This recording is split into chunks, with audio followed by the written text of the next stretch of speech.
everyone, and welcome to a new episode of the Ultimate Supply Chain Podcast. I'm Lou Barber, and I'm delighted to be your host today, and we have got a cracker. We are diving into the world of warehousing, exploring where the industry stands today and where it's heading next. And I'm absolutely delighted to be joined by Clare Bottle.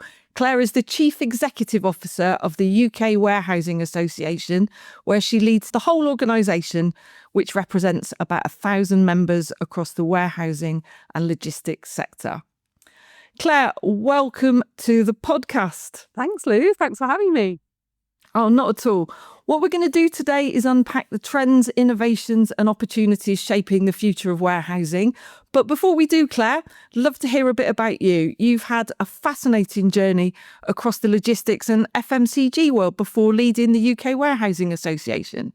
Can you take us back to what first drew you into supply chains? Of course. And like so many people, Lou, I have to say I came into logistics by accident, but it's not really a surprise. The thing is, back then we didn't teach logistics in schools, and guess what? We still don't. So I had quite a privileged upbringing. I went to a posh school and I had a degree in the history of art. So it's not the obvious route. Wow. But as soon as I got into logistics, I just loved it from the very first second. So early on, I was working in the chemicals industry and, as you said, in FMCG. And it's just so obvious how logistics underpins everything. It's the hidden engine of our economy. So once you've seen how warehouses quietly keep the country running, you can't unsee it. And I was hooked. Completely with you. Can you pinpoint one defining moment when you realised that perhaps warehousing was not just the link in logistics, but a strategic force in its own right? So I did a graduate training program with a company that sort of predates DHL, but essentially similar to what the DHL sort of scheme is now. And on my very first placement, it was a tinned fish warehouse, and blank tins of fish, tuna and salmon, were coming in from all over the world, and they were being labelled at the warehouse depending which retailer they were going to be sold for. So suddenly Wow. you realise the warehouse isn't just a cost centre. People really underestimate all the value-added activities that take place. And the warehouse, in that sense, was almost like the place where the identity of the goods gets realised. Listen, I think the same happened to me. I came to logistics very, very late. I've only been in the industry about 7 years. But you get into the warehouse and you think it's just going to be, shelves and people stacking shelves and unstacking shelves.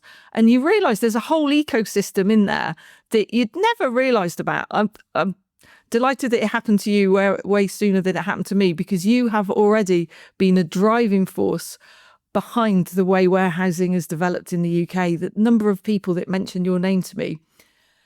On that, way, Luke. in a very good way, Clare. On that subject, warehousing has been through a massive transformation with automation, e-commerce, ESG, changes in workforces. If you were to describe the warehouse of 2025, what's the definition for you? What defines where warehousing is today? So I think the warehouse of 2025 has got kind of three things going on. It's digital, it's decarbonising, and it's people-centred. So you've got automation everywhere, but certainly the warehouses that I visit, even the most highly automated, there are still lots of humans. They're working alongside cobots, they're analysing data, they're managing the energy flows. So some warehouses are even becoming like mini power stations, and they're community employers and they're strategic assets in the built environment. So we used to have this cliche of big sheds, but now they're more like smart ecosystems. Yeah, completely agree. Is there something about the UK warehousing landscape that makes it different to the rest of Europe or perhaps even global markets? Well, I don't do a lot of work outside of the UK, so I may not be the best person to look at those parallels. But what I do think is in the UK, we're probably dealing with a bit more scarcity of land. We're Right. a small island nation. I know our energy costs are comparatively high when you look globally. And because we're a very historic country, some of our infrastructure is really aging. But at the same time, those are kind of like the bad side. We're also really innovative on automation and design. And compared to Europe, our planning system's tougher, but our adoption of e-commerce is greater. So we're really like agile and at the front of some of the developments. globally, you've got these trends like nearshoring, being more resilient, building upon sustainability. And I think in Britain in particular, you see lots of innovation around those global ideas. Yeah. So, in the backdrop of those space constraints and labour shortages and higher and rising energy costs, how are warehousing operators adapting both operationally and strategically? Well, you mentioned in the introduction, the UK Warehousing is a trade association. We represent over 1,000 member companies. And earlier this year, we did a survey of our members to ask them, what are the challenges you're facing? The top three that came out were rising costs, labour shortages, and optimising the use of space. So no big Right. surprises there. And I think the cost base in particular is driven by geopolitics and tax policy. So wars pushing up energy prices, national insurance inflating labour costs, business rates hitting warehouses harder than they hit other buildings. So, one of the things that operators are doing is joining up to UKWA so that we can get government to see warehousing as part of the solution and not just a source of revenue. But there are still real innovations as well. So in the past couple of years, we've even seen some multi-storey warehouses emerging in dense parts of London. So that's kind of new. And although automation isn't new, there are some pretty cool technologies out there. There's one from Dexery. They've got like stock taking robots, which are really cool. And there's another company we've done quite a bit of work with called Calicor, who are using AI to make scenario planning really accessible through digital twins that have got this fantastic user interface. I could go on, but there are just some really kind of interesting technologies out there.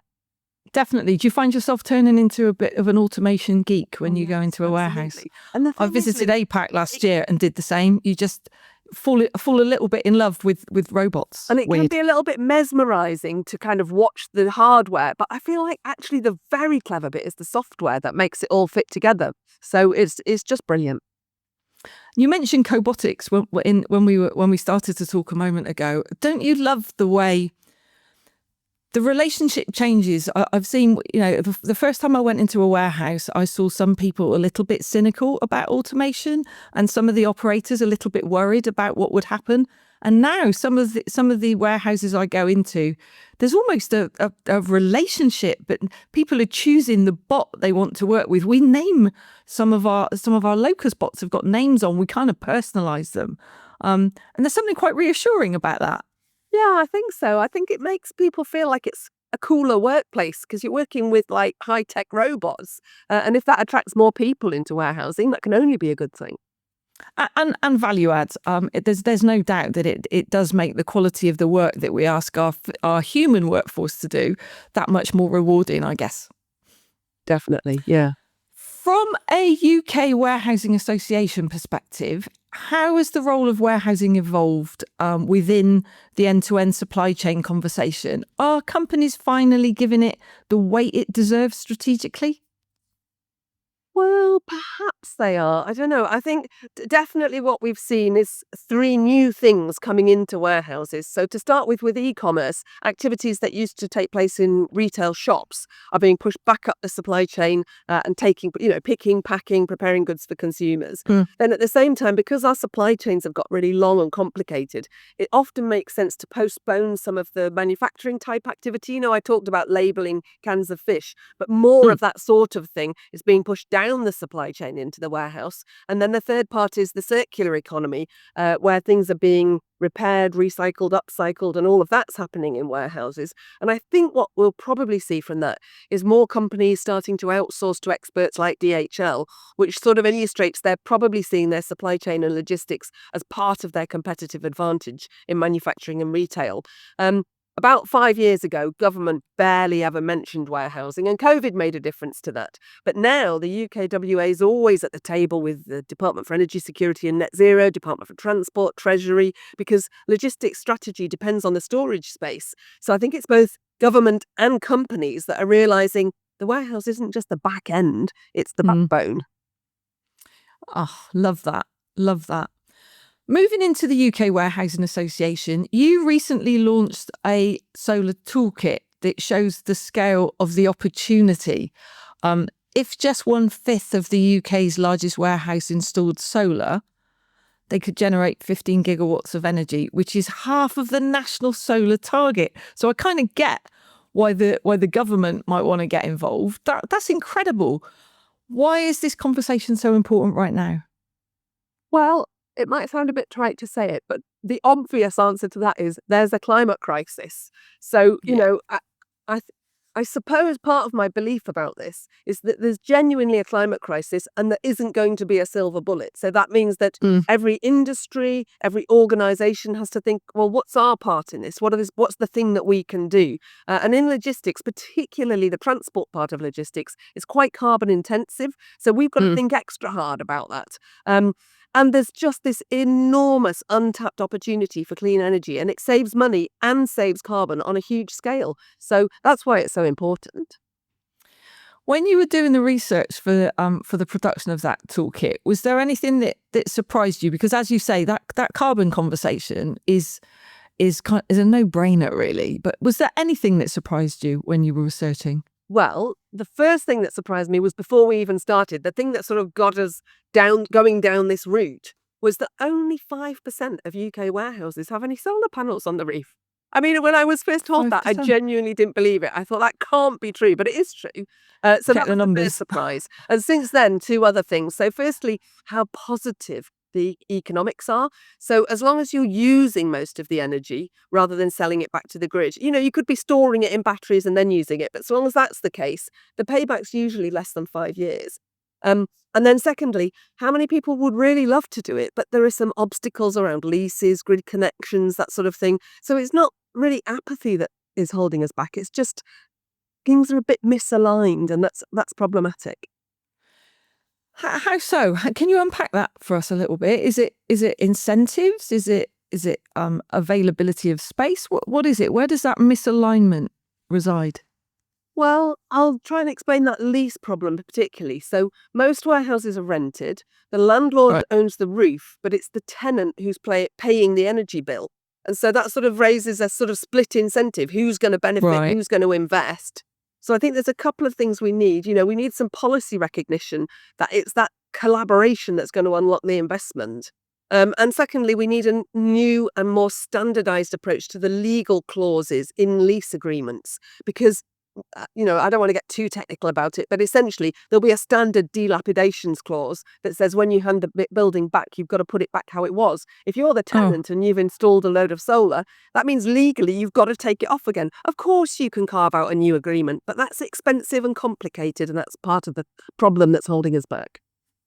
Yeah, I guess it's not so much a conversation about warehousing, is it? It's about infrastructure, and it's about how we want the country to be as we progress into a, as you say, increasingly weird climate world. Yes.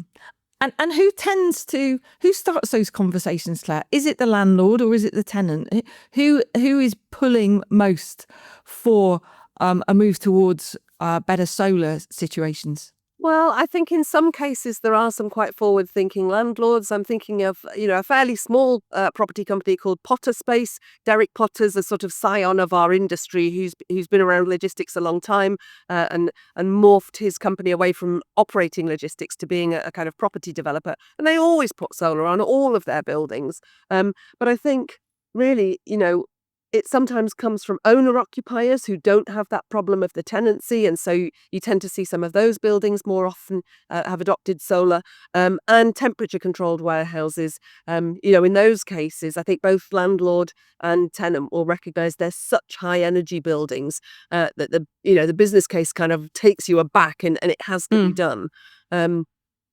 And I suppose in those cases, because it's a cold store, the tenant's always going to be high energy demand. Whereas if it's an ambient warehouse, the argument from the landlord will be, well, we don't really know who's going to occupy it, so we don't know what Yeah. they're going to need. Yeah, it's hard to future-proof that, isn't it? Mm. For developers and investors that might be listening, is there one action they could take that would make their assets more future-proof? It's a good question. Big question. I think I'm going It's a to big answer one. with a kind of a cheat answer. So I'm going to say the one answer is design for energy. And that splits down into two basics. Make the roof strong enough for solar panels right from the start, because occasionally a roof that can't take it is the limiting factor. And then secondly, demand sufficient grid connections to future-proof the site. Just don't say, to the distribution network operator, which is like the grid middleman. You just don't say, well, we want a connection that will meet our current needs. You've got to think energy demand for electricity is going up as we use fewer fossil fuels. And so you want to future-proof those sites so that warehouses that are being built today are still going to make sense in 2050, 60, 70, into the future. Interesting. You're right, aren't you? This is more a challenge around infrastructure than it is around warehousing, isn't it? I've had this conversation with Erica, our real estate, or one of the guys in our real estate team. I'm starting to get why those real estate guys absolutely love you, because you've got to start. You've got to start at the starting place. There's no point in having this conversation when your warehouse is built and you're trying to retrofit it. This is about getting in at ground zero, at planning stage. Although, if I can just interrupt, Lou, it does often make sense to do a retrofit project. So I wouldn't want to put people off from that. But you're right. If you start from scratch, things are easier. Start with the end in mind. And that point you make about, it's a really obvious point, about is the roof strong enough? This place that I'm in at the moment where I live is an old cottage. And I tried to get solar panels. And, the people who've come along have gone, you're having a laugh. It will collapse if you put solar panels on the roof. So it's completely obvious, but it never crossed my mind for a warehouse. Of course, you need that strength in the roof. Let's move on a little bit. Warehousing employs hundreds of thousands of people across the UK and the world, but it often doesn't get the same attention as transport or manufacturing. How can we elevate the image of warehousing and attract more young talent? It's fascinating just by the conversation we've had. Yeah, well, I wish more people saw it that way. But I guess if you look at all the working population, the whole of the UK, more than 8% of the working people in the UK are working in logistics, if you take the broadest definition of logistics, So it's still the biggest area of work that we don't bother teaching at school. We don't even mention it. There's a fantastic scheme, and I know DHL are already signed up to this, and so are UKWA, but for anyone that's listening that's not familiar, Generation Logistics is a brilliant campaign that's putting that right by telling the real stories and providing lesson plans that teachers and careers advisors can really use, and engaging content for young people. Lou, it's on TikTok. I don't understand it, but it's not for me, And what they're trying to show is that warehouses are high-tech, fast-moving, full of opportunity. We've got to show young people real examples of careers where you can innovate, you can make a difference, even save the planet maybe by making supply chains more sustainable. And I think Generation Logistics is doing a great job there. I will definitely look into that. I'm not big into TikTok. Well, there are some things I like on TikTok. I'm a football fan. But Generation Logistics, I will look up. And if it gives you any comfort, Claire, one of my daughter's best friends has taken a degree in logistics and supply chain management. Nobody was more surprised than my daughter when I was able to talk to one of her friends about something we both had an interest in. But she's fascinated. She's kind of banging the drum for young women coming into logistics. So it is starting to happen. Things are starting to change. So that can only be a good thing. Yeah. Let's think about a shift in skills. We see automation and data playing a bigger role now. How do you see the warehouse workforce changing, evolving in the next decade or so? Well, I mean, you touched on it earlier, really. I think we'll see fewer repetitive tasks, better safety, and some more skilled roles that come with that automation and data and the energy management as well. So the best operators, I think, are already blending human intuition with technology. But even as we're programming the robots, we're still always going to need people who understand not just how to manage stock, but how to lead people. And at UKWA, we're playing our part. So we've developed a new warehouse manager CPC qualification, a bit like a transport CPC, but for the warehouse. Right. And that's designed to help raise professional standards right across the sector. And I'm really kind of optimistic that there are some upcoming changes to apprenticeship policy, and they have the potential to be really positive for, supercharging workforce skills in our sector and unlocking even more productivity, which is a kind of holy grail of the government about how to make our country thrive economically. So, yeah, I think the signs are good, but it just needs the right kind of environment and some passionate champions. Definitely. I mean, you talked a bit about your conversations with government and various offices within the government. How can trade associations like UKWA bridge that gap between policy ambition and on-the-ground realities for operators who must think that it's a hill that is just too high to climb? Yeah, I think for me, this is one of the most interesting and exciting parts of my job because my background's in operational logistics. That's what I did for over 25 years. And to sort of think about our industry almost from the outside as to how you can build that communication has been a really interesting exercise. And Mm. I think I'm getting there. I'm starting to understand a bit about it. So last year in 2024, we had a campaign for our 80th anniversary, and we declared it 2024 the year of warehousing. We actually got that announced in the House of Lords somehow, so it's a thing, No right? way. So then to celebrate the 80th anniversary, I was visiting 80 warehouses. We sort of took inspiration from Jules Verne, Around the World in 80 Days, and we did this Nice. sort of 80 warehouse visits in a year. And I invited policymakers to come with me. So we had loads of MPs, mayors, local councillors coming to see inside. And I think that's the best way to make it real, because all of the conversation, warehouses are very kind of visual and visceral, really. When you're Yeah, inside they a are. warehouse, it doesn't feel like being in other buildings. So I think that's probably the best way to make it real. Yeah, I always want to make a video when I'm in warehousing, and I always hear music. I can't tell you why, but I always do. There's something quite balletic, Yeah. particularly when you see some of those robots operating. Yeah, I always want to be part of the scenery. I There's a understand kind what of you're rhythm saying. to it, isn't there? There is. There really is. And there's something quite comforting about it. It's a bit like, do you remember when you used to plug in your dial-up internet and it made that noise and you knew you were about to connect? It's a bit like that. There is a rhythm to it. You're right. Yeah. A follow-up question on taking policymakers into warehouses. You see it on the news, particularly in the UK. You see policymakers pitch up in a high-vis jacket, maybe with a hard hat, having a look around. Do you get the impression that that's a photo shoot, or am I being too optimistic in saying that it feels like things are changing and there is becoming a real interest in making a difference in the warehousing landscape, particularly with numbers like that, 8% of people employed in logistics? Well, I suppose the opportunity for a photo shoot is going to be part of what attracts them to come and do it. And, Yeah. that's not necessarily a bad thing. If we get a little bit of No, no, coverage no. in the local press, perhaps people will say, oh, I didn't realize what went on behind the walls of that big building I've seen. So it's not necessarily a bad thing, but there's more to it than that. And I think once you've tempted them in through the door, one of the things that people that have never been to warehouses before, they tend to find that the inside of the building feels even bigger than it looks from the outside, and they look pretty big from the outside, so that sort Yeah. of sensation is quite memorable.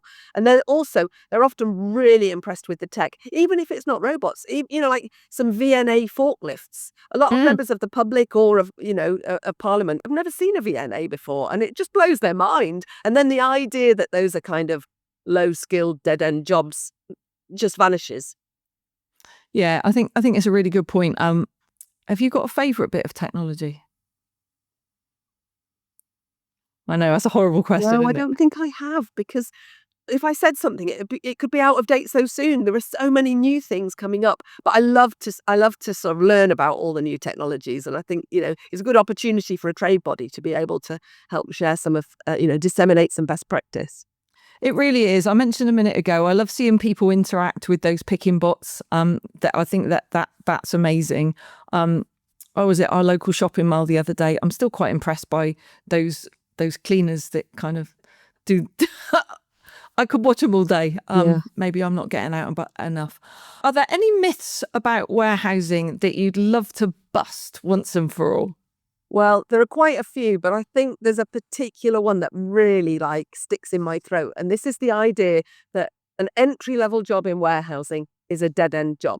Now, I Mhm. believe that economies do best when they have entry level jobs. I think it's an important philosophical need. So I'm really Yeah. proud that we have that in our sector.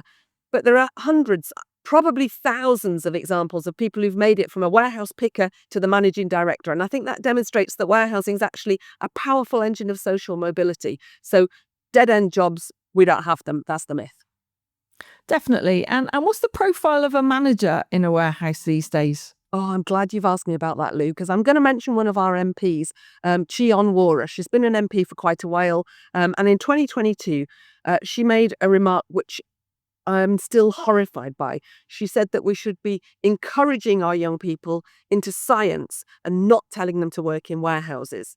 Now, I don't want to be too critical of Chi because I think the underlying message here is that we should be ambitious for young people. And of course, I agree with that. So I just think she picked the wrong example of what we don't want people to do. And in fact, I've given a couple of talks lately where I've created a little graphic using ChatGPT to show that, in my belief, a scientist and a warehouse manager are jobs that have equal value and they're equally complicated and skilled, I don't think you could argue that scientists are especially clever and intellectual people. I think you need clever and intellectual people in warehousing just as much. So, I suppose that goes along with the myth of the entry-level jobs, is that there are just such brilliant opportunities in our sector, and I don't want MPs to be disparaging about it. And the two of them aren't mutually exclusive, are they? I think about our group CEO, Tobias Mayer, and he, the man is super bright and he's a chemist. Mm-hmm. My colleagues in group comms, if you take him into a warehouse, forget your agenda, you're going to lose him. He disappears and he talks to everyone. He wants to understand how things work. He thinks as a scientist in the warehouse. You can see him improving things on at ground level. So to think that those two things are mutually exclusive, mistake, but one we can put right. Yeah, sure. And on that, if you could make one policy change tomorrow or wave a magic wand to unlock sustainability at scale, what would it be? What would you do? So what I would love is for the government to trial a kind of grid connection fast track scheme at just a couple of major logistics parks and work with all the various stakeholders to accelerate this rooftop solar deployment, the availability of EV charging for HGVs, and biodiversity, all of those sustainability goals. And just a couple of really successful case studies would prove what's possible. Definitely. And finally, let's catapult ourselves forward to 2030 and let's imagine the warehousing landscape there. What's your dream headline? What are you expecting to see? What's exciting in warehousing over the next 5 to 10 years? So many exciting things, Lou. It's hard to pin it down. So I'm going to say the headline I'd love to read is Britain's warehouses power the nation, because that would mean that we've turned our logistics infrastructure into a national energy asset and we're creating cleaner, smarter, fairer supply chains and perhaps sort of building stronger relationships with our communities. But secretly, I'd also like to see UKWA voted World's Best Trade Association. From your conversations and research, and I know you've spoken to our own real estate team and done some brainstorming, how do you see the warehouse of the future? What does that look like? Well, I think we're already seeing some changes, Lou. So when I look back at the warehouses that I would have visited in the 90s when I was starting out, things like the toilets and, sometimes there wasn't even a ladies' loo at all. And the canteen facilities might be some dingy room with cheap plastic furniture and a broken microwave.